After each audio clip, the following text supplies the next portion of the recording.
Hello, I'm Kieran Morgan, and you are watching Election Countdown. Yeah, I can't even remember the name of my own show.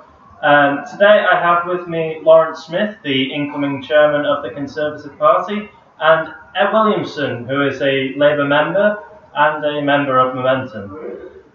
So, 5th of April, local election results have come in. Laurence? I was about to say 5th of May. 5th of May? 5th of Mayo. What day did I say it was? 5th of April. Oh. 5th of Mayo. A month is a long time in politics this week. Yeah. As we're all going to find out over the next month. Yeah. Laurence, positive results? Yeah, there's not really any other way, and I know that certainly on the BBC's coverage there have been a number of Conservative ministers, including Karen Bradley, who almost attempted to try and spin this as actually this isn't particularly amazing. It's not a particularly brilliant performance in an attempt to try and, I don't know whether they're trying to avoid complacency. But there is not really any two ways you can go about it. You've got an increase in councils, you've got increases in councils, we've won 4 of the 6 mayoralties, which really I thought it was going to be the other way around. The Tees Valley results was certainly one which was unexpected. Andy Street winning was something which in the latter weeks of the campaign maybe was becoming an increasing possibility to us. But to win those mayoralties, as well as to see ourselves being the only really significant party to see increases in our seats, beside Greens in a couple of cases. But you're not doing as well as the pollsters suggest. You are still only on 38%, whereas they are due in the mid-40s. But I would say is if you look at the situation in 1983 and 1987, where they had local elections a month or so before a general election, and you compare the gap between the Labour and Tory votes at the local elections, and then the consequent gap at the general election, you see that there actually is this increase in the gap in no insignificant terms. And it's always the case that local elections are working by different dynamics. You do not see the level of turnout which you see at general election, which God knows which way that'll play out in the general election, whether it'll actually benefit Labour or us. Dare not speculate right now, but it's one of these things you have to see in yourself. Ed, I want to bring you in. Is this down to a failure of Jeremy Corbyn's leadership? Because that's all the media seems to be harking on about at the moment. Well, yes, I mean, the media train has been in full swing as usual, and I think a lot of people will be questioning whether or not he should step down for the election. I personally don't see it in that way at all. I think that the issues in terms of turnout are always going to affect Labour in council elections unfavourably. And there's also, I would say that they're not a good indicator of what's going to happen in the general election. I mean, in 2012, you saw a huge increase in the Labour vote in council elections to the extent where no one expected the result in May of 2015. And I think it's very possible we could see the same thing happen in June. But is that a worry for you, Laurence? Because right now, student registration is at an all-time high, and students are predicted to 55% of them are predicted to vote for Labour, compared to 23% back in 2015. Is there a real problem here that Labour's huge membership of over 500,000, and the fact that young voters are going to be more incentivised to turn out for Corbyn, are these issues for the Conservative Party?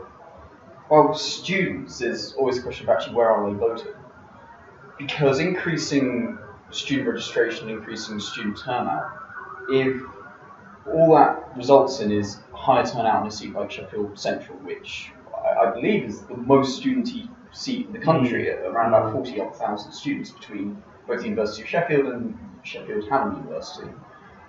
It's one of those situations when you see the huge Corbyn rallies of 5,000 people in Liverpool.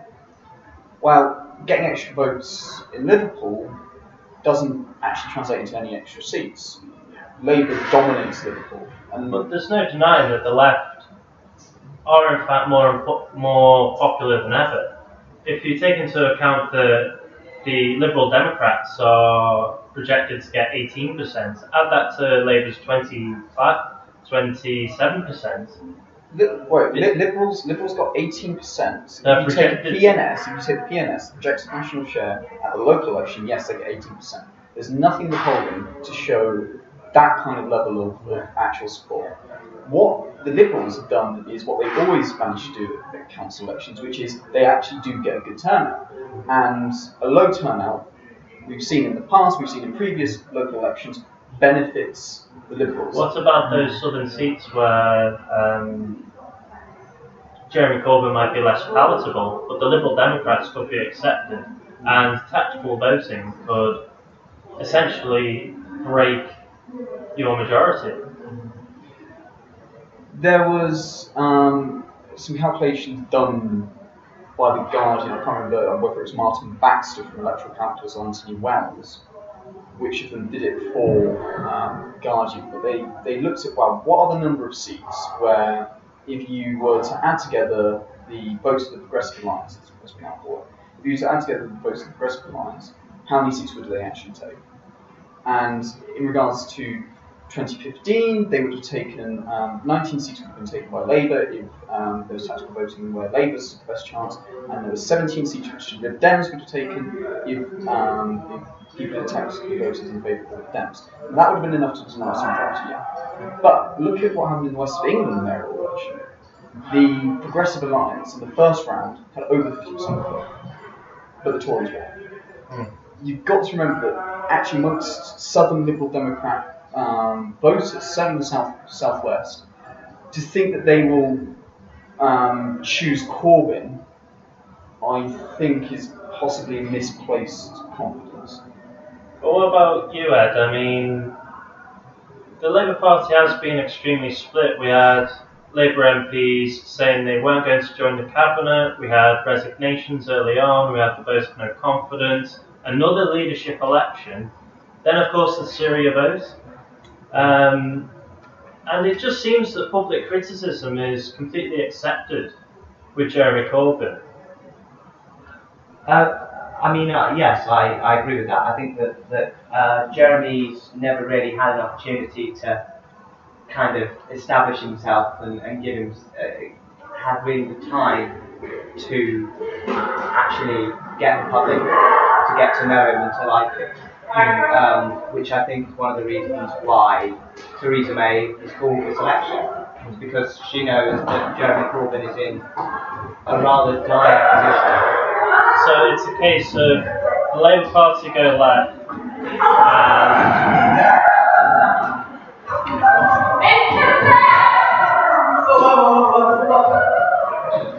oh dear. I can cut out. Yeah. I don't know if I can, I'm not that technical. That's the best about a live tape.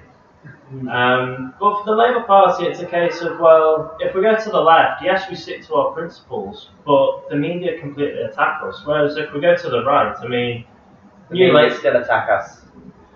well, not necessarily, as we saw with New Labour. I think with New Labour you had an extremely well-funded, extremely business-friendly message from the Labour Party, which was conducive to gaining enormous quantities of cash from the business community. I mean, they had which is inextricably linked to the media, and that is a nexus which Tony Blair was particularly able to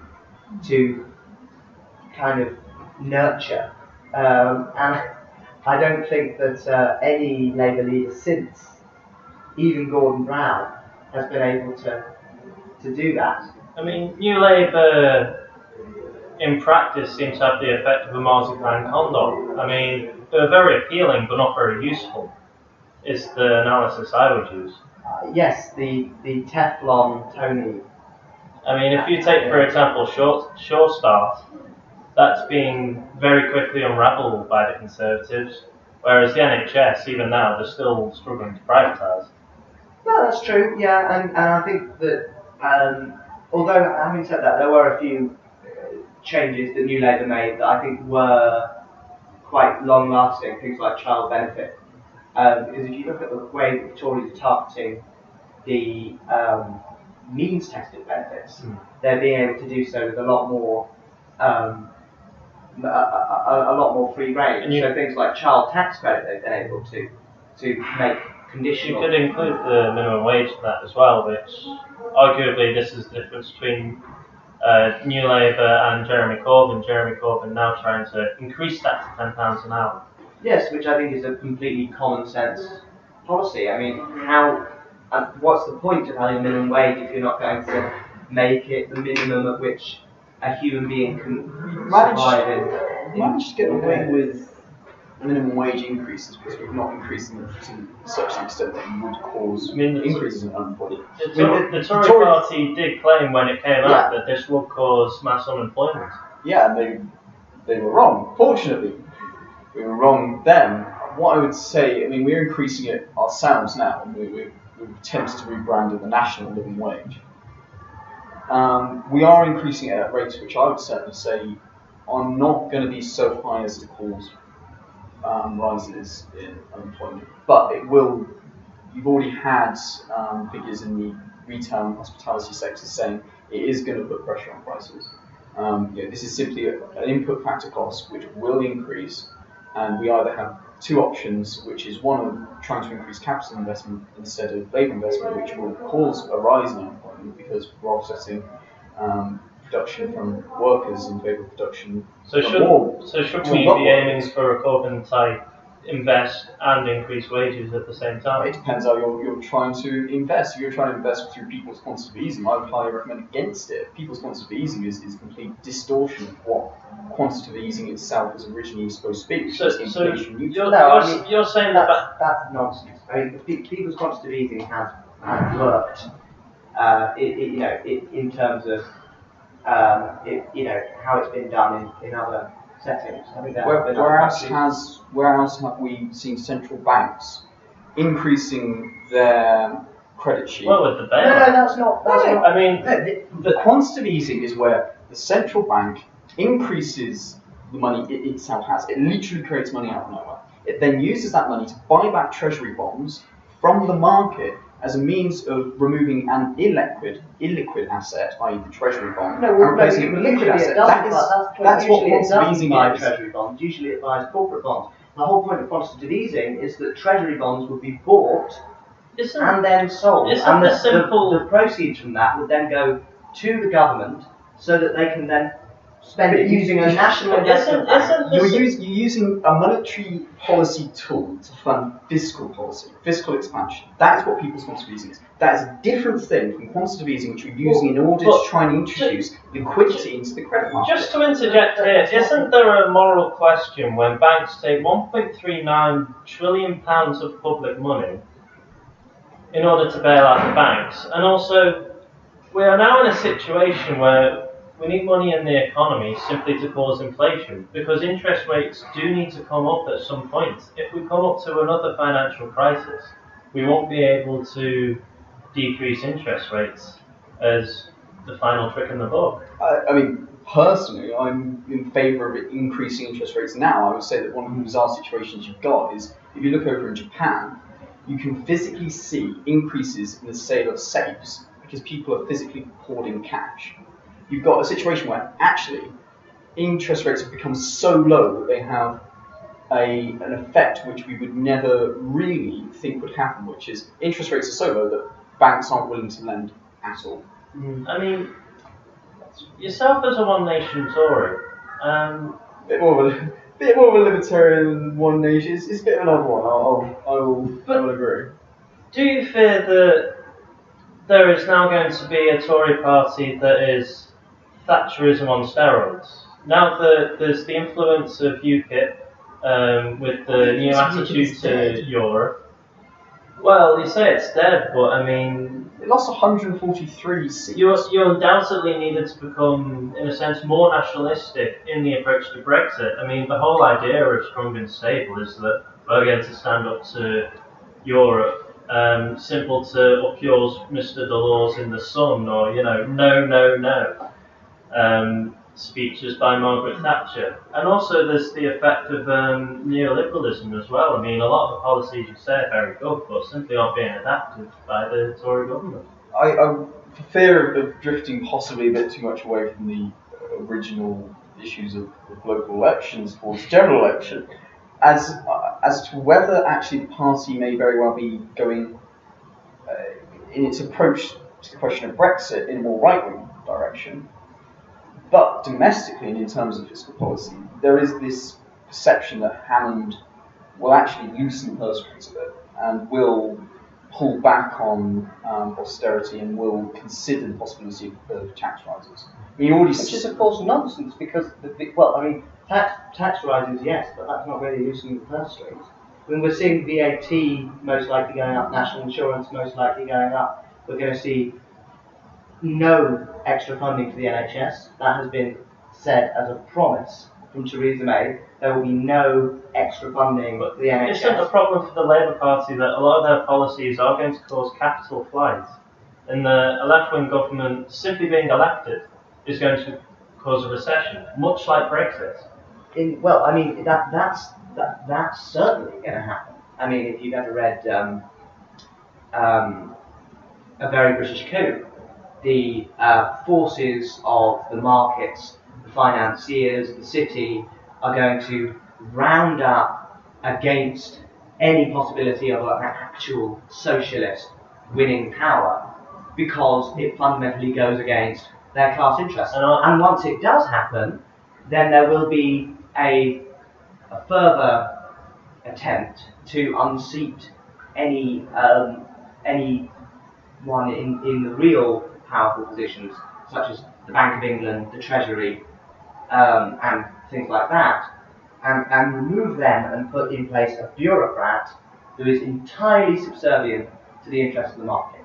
I mean, isn't it the case that whenever there is socialist that comes to power, there's always this excuse that, external factors always cause problems, whether it's Cuba, Venezuela, no one's used the example of North Korea, but it's always externalities that are at fault and not socialism itself. Well, no, I mean, clearly the issue with that is that socialism in one country doesn't work. You can't... So Jeremy Corbyn is doomed?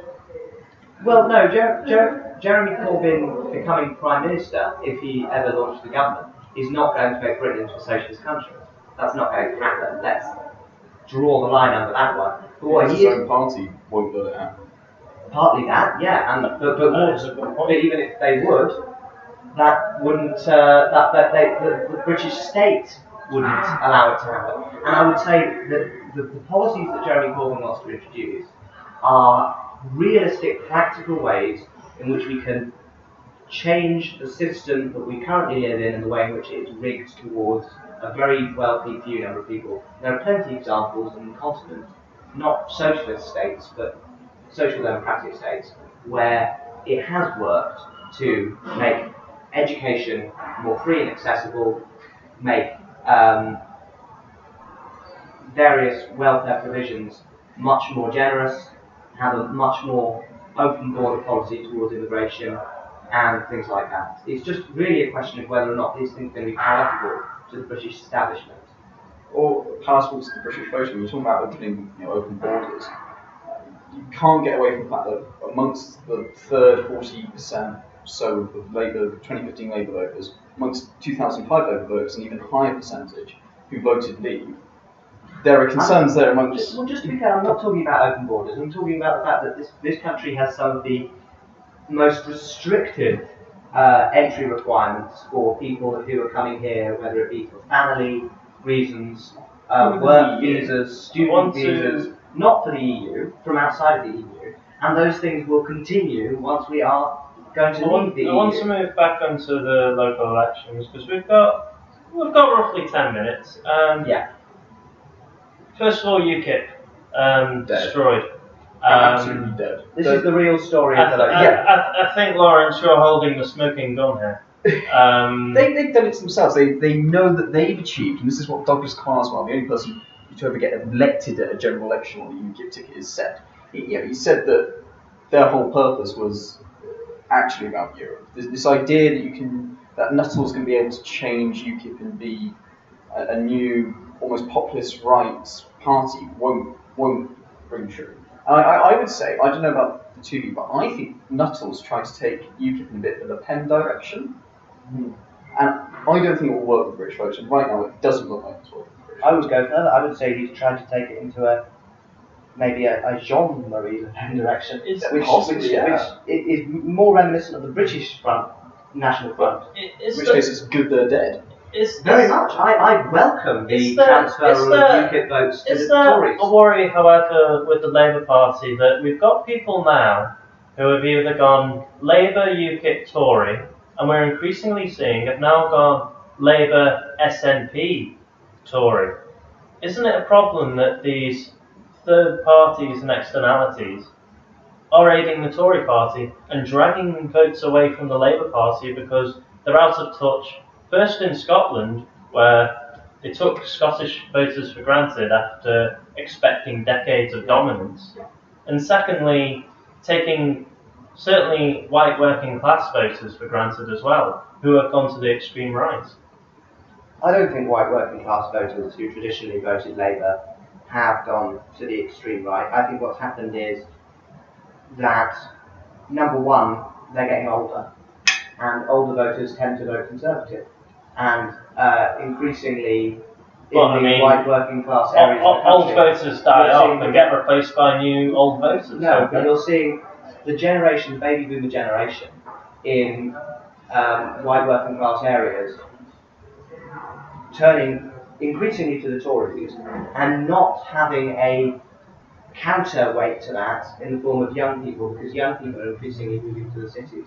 And that is what's fueling rural areas, which we've seen in this election, increasingly go blue. The demographics do match this. I mean, if you look at Liverpool, Manchester, London, all in the centre, all going red, all going Labour. And this is where the whole liberal elite comes from. I mean, Laurence, I want to bring you in it. Do you believe in this liberal elite that is Jeremy Corbyn's Labour? By every reason, I'm supposed to be a member of the liberal elite, I suppose. Predominantly socially libertarian, metropolitan. I have hipster moustaches or whatever. Yeah. There's certainly that perception, and I think I don't know to what degree the two of you have been out campaigning. I was out campaigning North East Derbyshire in Dronfield, a seat that today we retook Derbyshire County Council, which I didn't think we were going to do. I think we were going to bring it to no overall control, but I was surprised to see that we've actually taken control again. There is this perception on the doorstep you find that actually people do think that Corbyn is this Islington cappuccino elite or whatever. Whether or not I think it's a fair assessment, whether or not I think that it's fair to criticise people for qualities such as that, which I don't really think it is fair. But clearly there are voters out there amongst suburban, even ex-industrial urban seats who think these people who we see on TV don't seem to have any connection with us. And when your front bench and your four great officers of state are made up of Thornbury, Abbott, McDonnell, it's far more representative than Hammond, Johnson, and at least all our four great officers of state don't fall within the M25. The fact that all your great officers of state fall within the south. The fact of the matter is that Jeremy Corbyn has attempted to create an inclusive cabinet and failed because the law walked out. He's now the sailor of a ship with no sailors. Well, what do you mean by an inclusive cabinet? Because when he started, there was Angela Regal, there was Hilary Benn, and one by one. Andy Burnham didn't walk out, however. Yeah, he's now. The point was that originally he was within the cabinet. I would say first of all, I think that Corbyn ought to stay. Corbyn leaving now will not. He's helping you. Well, it's not so. I'm saying this for you guys in regards to what you have to do, or at least what you shouldn't do. What you shouldn't do is get rid of Corbyn. It will not help Labour's electoral chances getting rid of Corbyn now. Right? Throwing a party almost it's a short campaign, but effectively a normal general election campaign would be in the middle of the general election campaign. To get rid of the leader now would be dumb and would do more damage than good. And the idea that the moderates in the Labour Party who want to see the back of Corbyn, now isn't the time if you want to do it. Well, I mean, they've had their chance, haven't they? But also, a lot of the critics have shut up because now they've got their own jobs to worry about. Except Simon Danksock, who's just gone off on one. He is suspended from the Labour Party, so he has nothing to lose, and he won't win his seat. Just the last few minutes, just bullet points here. Green Party, aren't they now the safe left-wing party to vote for now that they're actually gaining votes? I mean, it was perceived that if Labour was to move to the left, that the Green Party would be finished. But in fact, they've now gained seats in the local elections. They haven't been performing as well in the national poll. In answer to your question, no. They are still the party of the brain fade, and ultimately will never be credible. I think that's brutal. ultimately, their appeal is mainly to people in Labour constituencies as a protest vote, and unfortunately for them, the Labour electorate have very little to protest over. I think that. I mean, they're certainly coming here into Paul Bloomfield's constituency. I mean, the national leader of the Green Party, or one of them, has decided to have a enormous publicity stunt by launching her campaign here. But just to be clear, I'm glad that she did it here, because if they were doing it in, say, Bristol, if she was running her campaign in Bristol, and if the Greens were pumping resources into Bristol, then I would be genuinely worried that we might lose seats there to the Tories. Because in Bristol, the Greens do actually have a presence, and if you saw a split in the left vote, then that might allow the Tories to come up like what happened in Ruth Davidson's seat in Edinburgh. And just one final point. They've got no chance here. Should the Labour Party cede seats to the Green Party, as the Green Party have done for Labour? Should they return the favour? Well, let's be clear about this. There isn't really any seats where it is of anyone in anyone's interest to vote Green.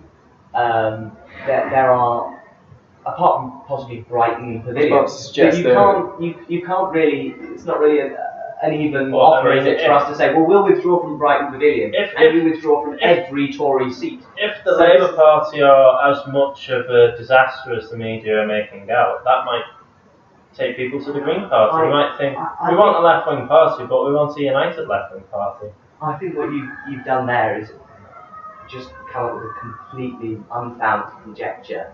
Well, it's just, I would say, especially when there are right-wing Labour MPs, like you say. I don't think that people on the left will do what they have almost consistently always done, which is hold their noses and vote for their rights. And on this particular election, because it's a snap election, they haven't really got a choice. I mean, feel for me, I've got to campaign for Alison McGovern when I go there. I do feel for you. What I would say in regards to this whole discussion about Greens, and it kind of touches on the trouble that a progressive alliance and the idea of a wider left coming together in Britain will always face, which is the Lib Dems. I don't know why people, apart from the issue of Brexit, there's the next bullet point, actually. Apart from the issue of Brexit, where they are, I would say the Remain party. I find it difficult to believe that there is this actually substantial number of Lib Dem voters who are more comfortable with the idea of picking a Green candidate or a Labour candidate over a Tory candidate. I'm not sure quite how, going back to the West of England mayoralty election today, we saw that clearly a number of Lib Dem or Green voters went Tory in their second preferences, as to which way we can't possibly say we don't have that down.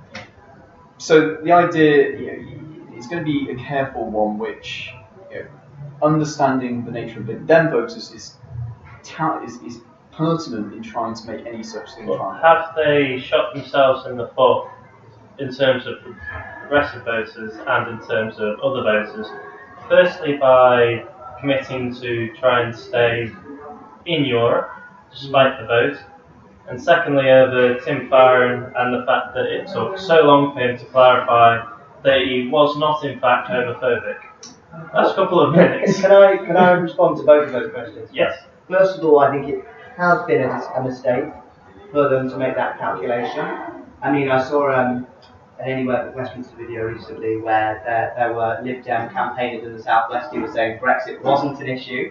You can't get more, hypocritical than that. And especially in the southwest. Indeed, but the southwest voted overwhelmingly for Brexit, so they've got no room to maneuver. Absolutely no reason to do that. And you're going to see the typical thing where the Lib Dems put forward one message in the metropolitan areas and a very different one in the rural areas. In terms of your second question, I think me and Laurence will probably agree on this. Whether or not Tim Farron believes gay sex is a sin is of no business, really, to me, and it shouldn't be of any business of the political establishment. What worries me, however, are two things. First of all, his views on abortion, which haven't been really looked at all. He does have a history of voting to lower the number of weeks until a woman can abort a fetus, and also his rather insensitive comments where he said, "I wouldn't be facing this criticism if I were Jewish or Muslim," which I think is I mean, they are the Liberal Party. They are meant to be the party of social liberalism. If we go back to, ideologically, you could say that they're meant to be more socially liberal than Labour in some respects. Yeah, and part of that is supposed to be that even if Farron himself considers gay sex a sin, that shouldn't come into him then dictating, in terms of legislation, voting on legislation, what other people can or cannot do in those terms. And this is the peculiarity of,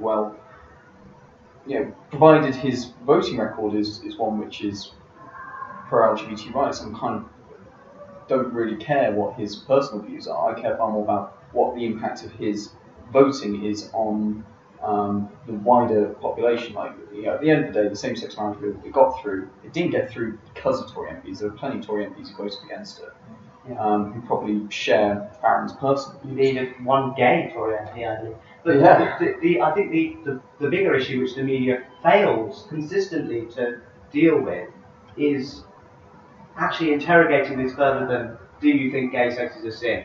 The only issue that Theresa May has been asked is that one on the issue of LGBT rights. She has not been questioned over her record on, for instance, civil partnerships. I mean, this is one point where Theresa May does have a poor track record when it comes to civil liberties.